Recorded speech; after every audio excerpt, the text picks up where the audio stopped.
Hello friends, welcome to our channel. My name is Gagan.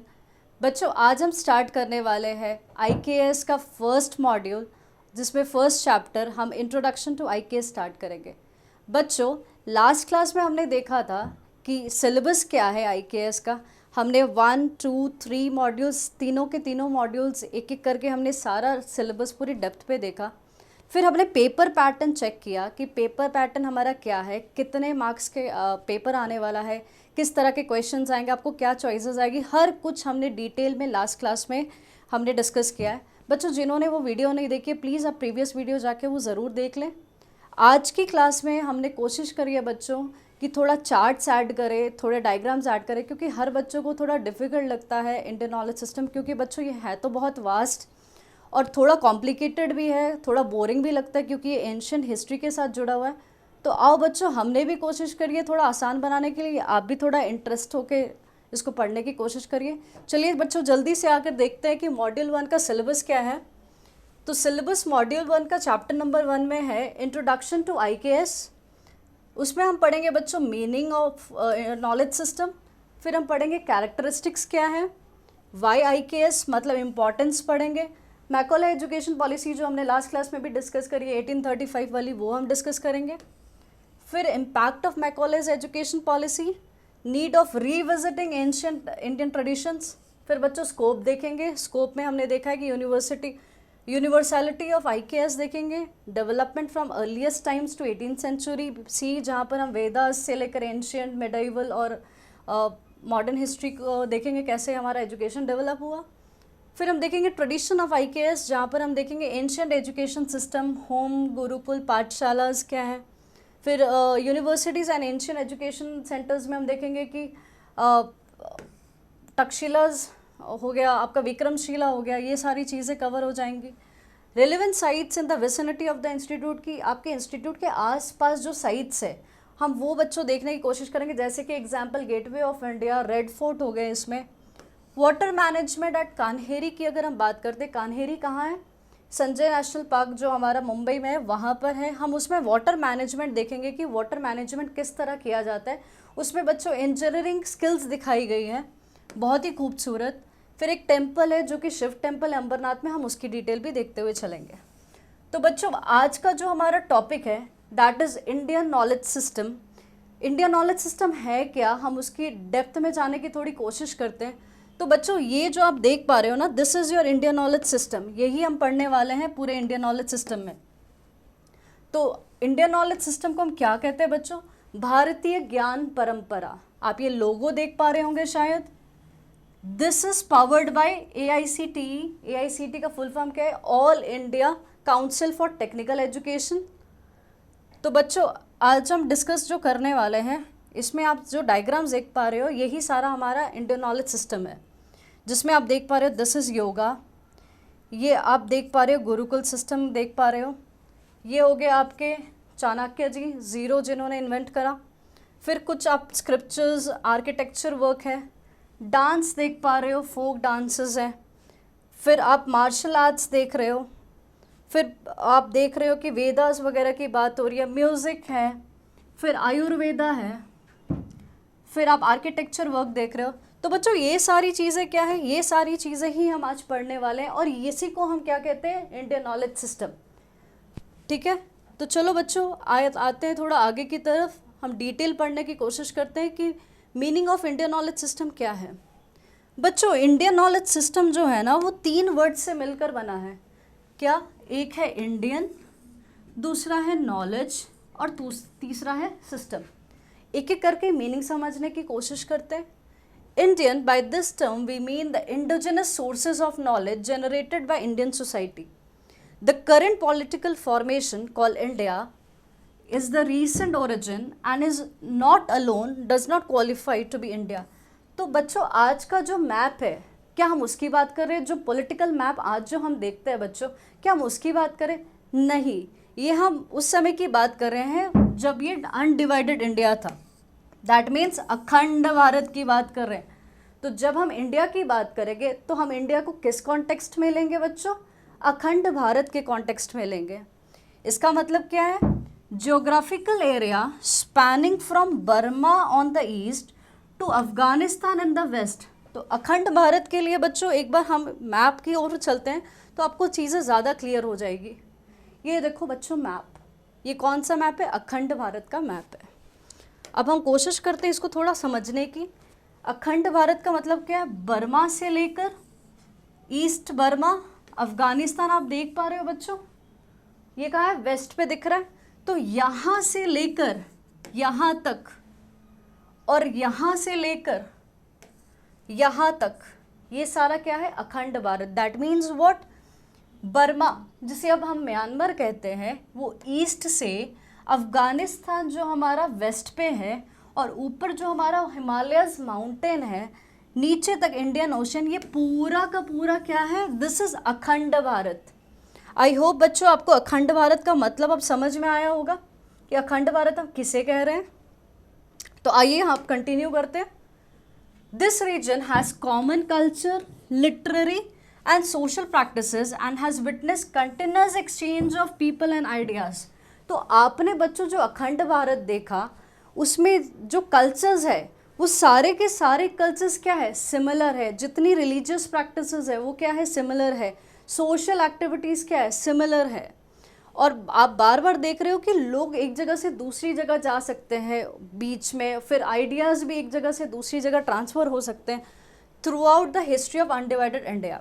Despite several political formations, बहुत सारे political formations होने के बाद ये प्रिंसली स्टेट्स ने भी बहुत सालों तक रूल किया, फिर भी society was unified under common umbrella of social practices. तो बच्चों आसानी से थोड़ा समझने की कोशिश करते हैं इसे। जब हम इंडियन की बात करते हैं, इंडियन नॉलेज सिस्टम में, तो इंडिया की बात हम वो पॉलिटिकल इंडिया जो आज के समय 76 ईयर्स पहले 1947 से पहले जो मतलब 1947 में जो बना, हम उसकी बात नहीं कर रहे हैं। हम किसकी बात कर रहे हैं? ये 7500 पहले सालों पहले जो बना था ना अखंड भारत, मतलब अगर हम नॉर्थ से हिमालय से लेकर साउथ अगर इंडियन ओशन तक लेते हैं, फिर यहाँ ईस्ट से लेकर वेस्ट तक लेते हैं, म्यांमार से लेकर हम अफगानिस्तान लेते हैं, तो ये बच्चों पूरा का पूरा क्या हो गया? अखंड भारत। तो इनकी जो कल्चरल प्रैक्टिसेस थी, सोशल प्रैक्टिसेस थी, सब क्या थी? सिमिलर थी। लोग एक जगह से दूसरी जगह जा पा रहे थे, आइडियाज़ भी इधर से उधर हो जाते थे। एग्जाम्पल की तरफ देखते हैं तो एक चाणक्य, आपने सबने सुना होगा। चाणक्य ने एजुकेशन कहाँ से ली थी? तक्षशिला से ली थी। अब तक्षशिला कहाँ है बच्चों? तक्षशिला पाकिस्तान में है, ठीक है। और इन्होंने क्या किया था? Mauryan empire with Pataliputra as the capital. इन्होंने कैपिटल, मौर्यन एम्पायर के थे, कैपिटल क्या बनाया? Pataliputra. Now what is Pataliputra? Pataliputra है कहाँ? This is Patna, that is in Bihar. फिर हम और एक एग्जाम्पल लेते हैं, पाणिनि का एग्जाम्पल लेते हैं बच्चों। पाणिनि कौन थे? द फेमस ग्रामेरियन थे, ठीक है।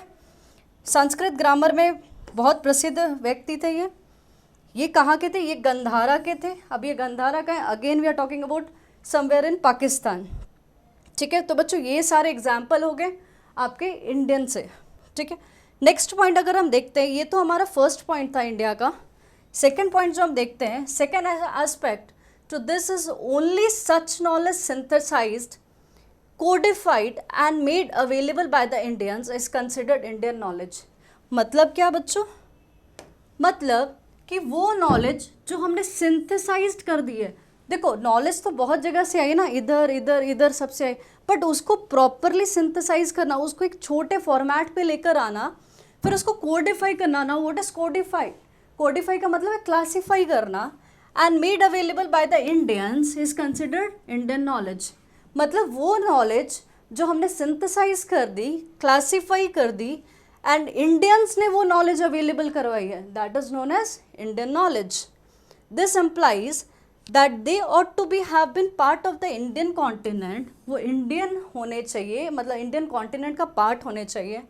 या तो वो इंडिया में बॉर्न होंगे या फिर वो इंडिया में रहे होंगे बहुत सालों तक और उसका कल्चर, उसके प्रैक्टिसेस को अडॉप्ट कर लेंगे, उसे हम कहते हैं इंडियन, ठीक है। तो बच्चों आपको आई होप समझ में आ रहा होगा। तो हमने इसमें क्या देखा? दो पार्ट्स देखे। कौन कौन से पार्ट देखे? एक पार्ट हमने देखा बच्चों अखंड भारत का, ठीक है। दूसरा पार्ट क्या देखा हमने?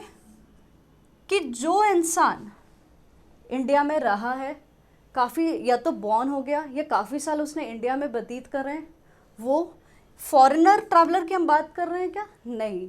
आपने भी सुना होगा कि बहुत सारे फॉरेन ट्रैवलर्स हमारे यहाँ आए थे, रहे, यूनिवर्सिटीज़ में पढ़े, फिर हमारा ज्ञान लेकर बाहर चले गए। क्या हम उन्हें इंडियन बोल रहे हैं? नहीं बच्चों, हम उन्हें इंडियन नहीं बोल रहे। I hope the meaning of the Indian is clear now. Let's move next topic, that is knowledge. बच्चों देखो, नॉलेज का मतलब क्या है? The second component of IKS is the knowledge which is always tacit. जब भी बच्चों नॉलेज की बात करते हैं, नॉलेज को हम क्या कह रहे हैं? टेसिट है। Now what is tacit? Tacit का मतलब है कि आपने कुछ एक्सपीरियंस किया बट आप उसको वर्ड्स में एक्सप्लेन नहीं कर पा रहे हो, that is known as tacit knowledge. It is obtained by insights gained by personal experiences with life situations, facing problems and coming up with solving them। देखो बच्चों, आपको लाइफ में कोई प्रॉब्लम आ गई, ठीक है, अब सॉल्यूशन कौन निकालोगे? आप ही निकालोगे ना। उससे क्या हो रहा है? एक एक्सपीरियंस गेन हो रहा है। उसे क्या कहते हैं? हम पर्सनल एक्सपीरियंस कहते हैं। तो आपने क्या देखा, कोई प्रॉब्लम आई, उसको सॉल्व किया आपने और एक पर्सनल एक्सपीरियंस गेन किया, तो ये क्या? ये भी तो नॉलेज है ना। क्या है बच्चों? नॉलेज है। और किस तरह की नॉलेज हो सकती है? Observation of events. आपने किसी चीज़ को ऑब्जर्व किया तो उससे भी तो आप नॉलेज ही गेन कर रहे हो ना। एक्सपेरिमेंटेशन, आपने कुछ एक्सपेरिमेंट कर करके, बार बार कर करके सेम चीज़ को कुछ सीखा, उसको भी हम नॉलेज कहते हैं। कंजेक्चरिंग, कंजेक्चरिंग मतलब क्या होता है कि आपने एक हाइपोथेसिस बनाया, उस हाइपोथेसिस के बेसिस में आपने कंक्लूजन निकाला, उसे क्या बोलते हैं? कंजेक्चरिंग बोलते हैं। वो भी तो एक तरह की नॉलेज ही हो गई ना। और एनालाइज करना मतलब किसी चीज़ को डेप्थ में जाके इन्वेस्टिगेट करना। तो ये सारी की सारी चीज़ें क्या बच्चों? नॉलेज ही तो है। नॉलेज में और may not be converted into literary format. तो बच्चों जो नॉलेज होती है, ज़रूरी नहीं है कि हम उसको लिटरेरी फॉर्म में कन्वर्ट करें, हम ओरल फॉर्म में भी तो उसको रख सकते हैं ना। The tacit knowledge can be preserved and transmitted through an oral traditions without a loss. जो टेसिट नॉलेज होती है, जो नॉलेज हमने गेन की हुई है, can be preserved and transmitted. उसको प्रिजर्व और ट्रांसमिट कैसे कर सकते हैं बच्चों? ओरल ट्रेडिशन से। India has rich tradition of folklore practices even to date that belong to this category. तो हमारा जो रिच ट्रेडिशंस है, फोकलोर का बहुत रिच ट्रेडिशंस है हमारा, वो किसका एग्जाम्पल हो गया? ओरल ट्रेडिशंस का एग्जाम्पल है। Well both of these forms of knowledge, किस फॉर्म्स ऑफ नॉलेज की बात कर रहे हैं हम? लिटरेरी फॉर्म की बात कर रहे हैं और non literary, that means oral form की बात कर रहे हैं। So both of these form of knowledge are equally important and valuable. तो ये दोनों फॉर्म जो नॉलेज की है, ये हमारे लिए दोनों के दोनों ही इंपॉर्टेंट। ऐसा नहीं है कि लिटरेरी वाला बहुत इंपॉर्टेंट है, ओरल वाला तो इंपॉर्टेंट ही नहीं, दोनों सेम इंपॉर्टेंस रखते हैं। And valuable, it is impossible to formally study knowledge transmitted through oral tradition. बच्चों अगर आपने फॉर्मली पढ़ना है ना, तो ओरली ट्रेडिशंस बहुत मुश्किल हो जाता है, नेक्स्ट टू इम्पॉसिबल हो जाता है पढ़ने के लिए। इसीलिए हम कोशिश करते हैं कि हम लिटरेरी फॉर्मेट में ही जाएं।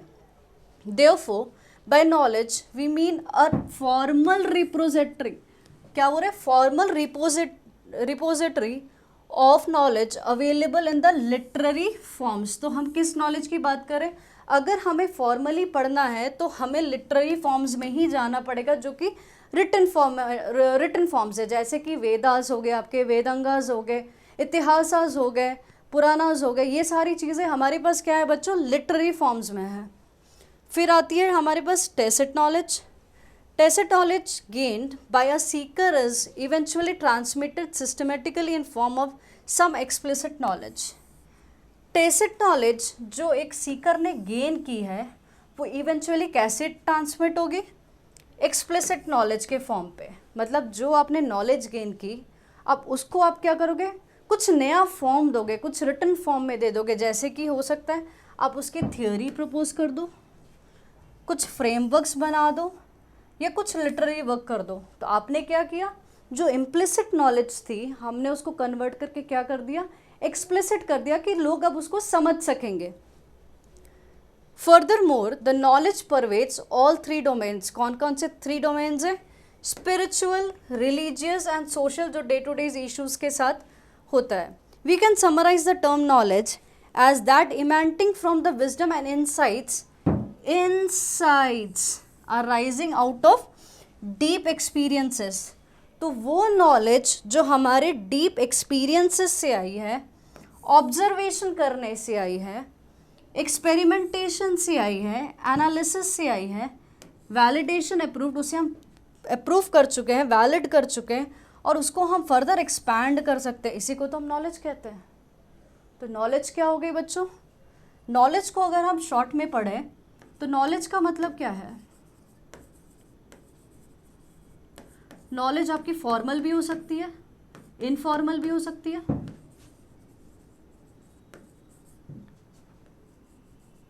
और क्या हो सकती है? लिटरेरी फॉर्म में भी हो सकती है, नॉन लिटरेरी फॉर्म में भी हो सकती है. और क्या कह सकते हैं हम?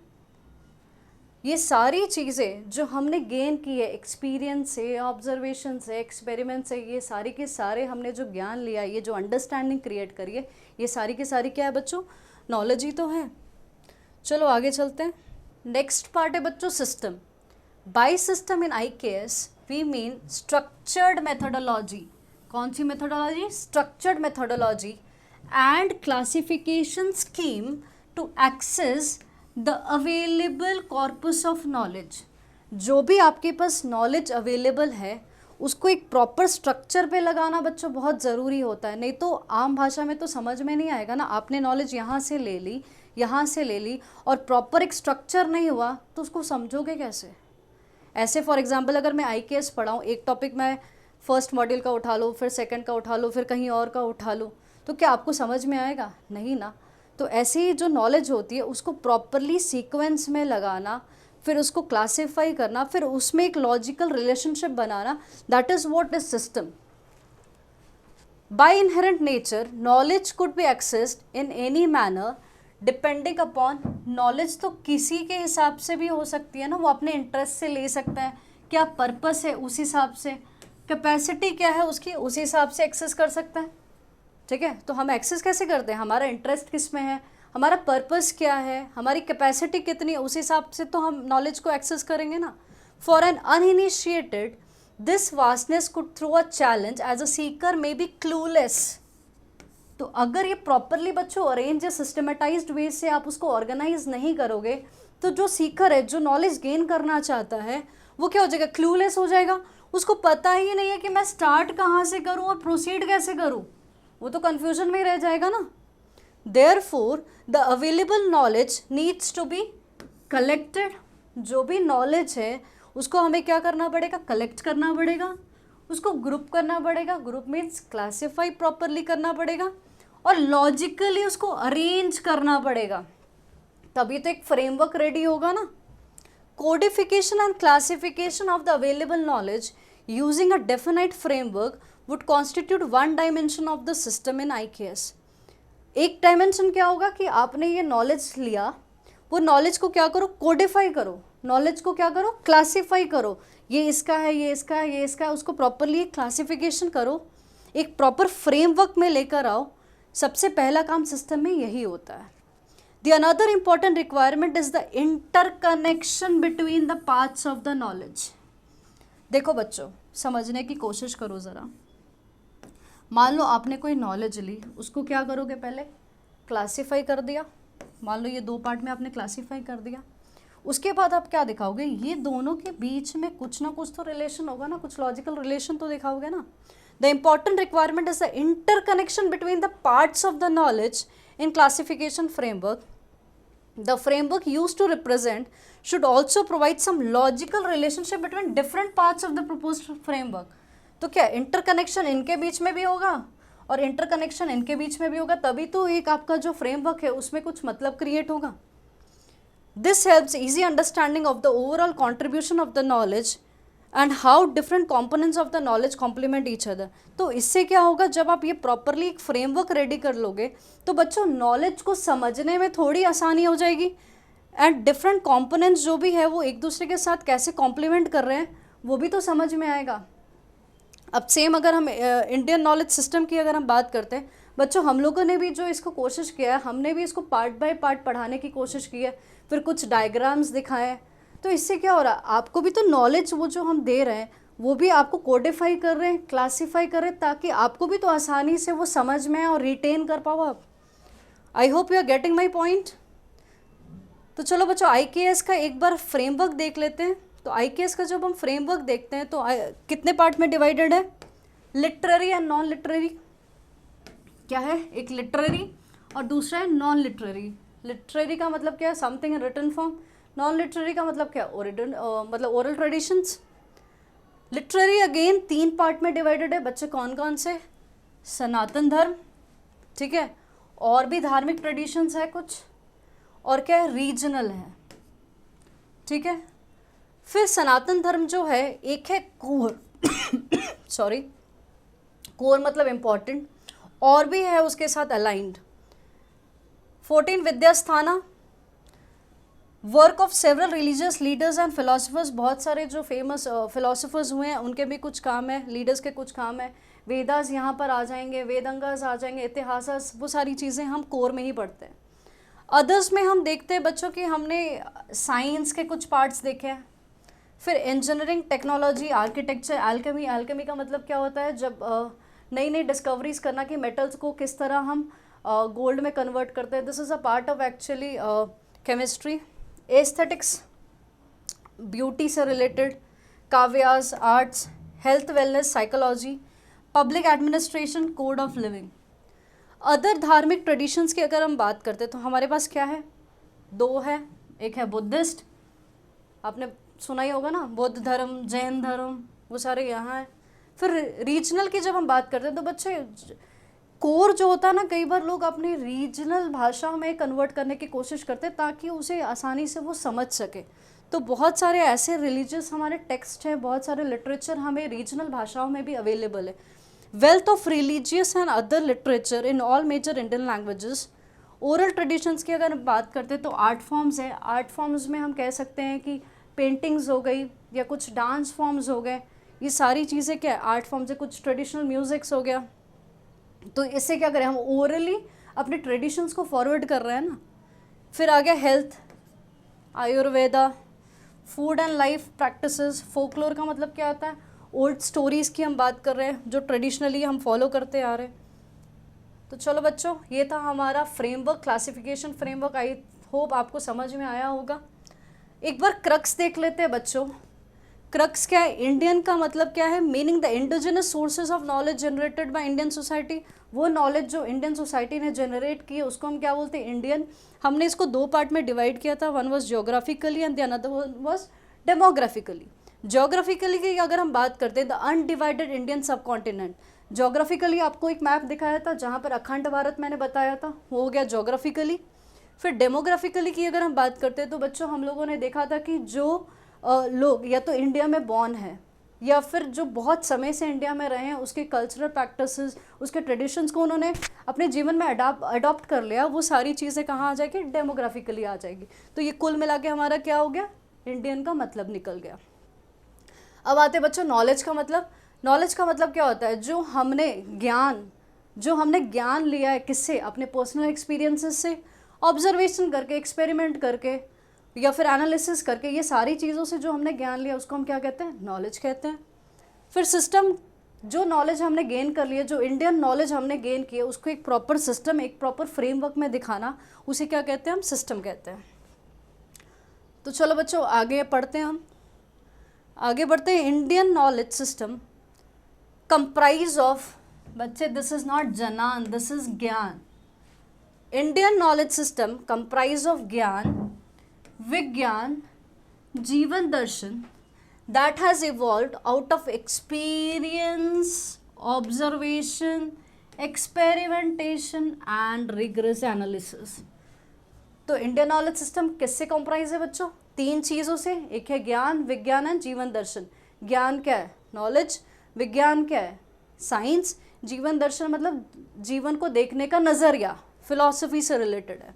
ये सब हमें कैसे मिले, एक्सपीरियंस, ऑब्जर्वेशन एंड एक्सपेरिमेंट से मिले। Indian knowledge system is an innovative cell. कौन सा सेल है ये बच्चों? इनोवेटिव सेल है। किसके अंदर आता है? एमओई के अंदर आता है ना। What is MoE? Ministry of education के अंदर आता है at ICT, all India centre for technical education. कहाँ पर है बच्चों? ये न्यू दिल्ली में है। तो आईकेएस को एस्टैब्लिश क्यों किया गया? The very important line, to promote interdisciplinary research. कौन सा रिसर्च? इंटरडिसिप्लिनरी, मतलब दो डिसिप्लिन्स को मिला के, दो चीज़ों को मिला के जो हम रिसर्च करते हैं उसको बोलते हैं हम interdisciplinary research. So it is established to promote interdisciplinary research in all aspects of IKS. तो सारे एस्पेक्ट्स ऑफ आईकेएस पे हम इंटरडिसिप्लिनरी रिसर्च कर सकते हैं, उसको प्रिजर्व करेंगे एंड आगे बढ़ाएंगे, स्प्रेड करेंगे for further research and societal application में। तो फिर और क्या करेंगे? हम उसको स्प्रेड करते चले जाएंगे, उसमें और रिसर्च करेंगे और फिर सोसाइटी में एप्लीकेशंस भी करने की कोशिश करेंगे जो भी हमारा इंडियन नॉलेज सिस्टम का है। It will actively engage for spreading what? Rich heritage of our country. तो ये क्या करेगी? हमारा जो रिच हेरिटेज है कंट्री का, उसको एक्टिवली क्या करेगी? स्प्रेड करेगी। हमारी जो भी ट्रेडिशनल नॉलेज है, traditional knowledge in the sense जो भी हमारी नॉलेज है related to art and literature, agriculture, basic science and technology, architecture, management, economics, तो जो भी हमारी ट्रेडिशनल नॉलेज है और जो भी हमारा हेरिटेज है कंट्री का, उसको क्या करना? एक्टिवली स्प्रेड करने का काम करेगा ये। तो बच्चों आज का लेक्चर हम यही ख़त्म करते हैं। आई होप आप लोगों को समझ में आया होगा। आज हमने इंडियन नॉलेज और सिस्टम सिर्फ ये 3 वर्ड्स का मतलब ही समझा है। तो आई होप हर चीज़ आपको क्रिस्टल क्लियर होगी। किसी तरह का भी आपको बच्चों कोई डाउट आ रहा है तो प्लीज़ आप नीचे कमेंट सेक्शन बॉक्स में पूछ सकते हो, आपकी हर क्वेरी का जवाब दिया जाएगा। मिलते हैं आपको अगले लेक्चर में एक नई टॉपिक के साथ। तो बच्चों जो एलिमेंट्स ऑफ आईकेएस है वो हम अगले टॉपिक में डिस्कस करेंगे। Thank you.